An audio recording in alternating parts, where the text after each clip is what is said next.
Hello everyone and welcome to a quick Microsoft Edge tutorial. In today's video I'm going to show you how to activate dark mode in Edge. This is actually quite simple. First of all, I open Microsoft Edge. I am on my start page, click on the three dots in the upper right corner and go to Settings. In the left sidebar I now switch to the item Appearance.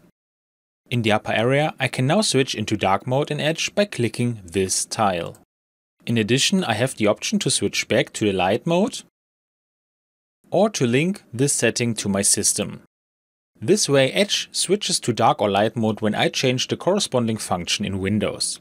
But since Windows runs in light mode at the moment, I click on dark mode again to use this theme in Edge. And with that we are done. I hope you enjoyed the video and I will see you again in the next tutorial. Until then, your tutorial guy. Bye.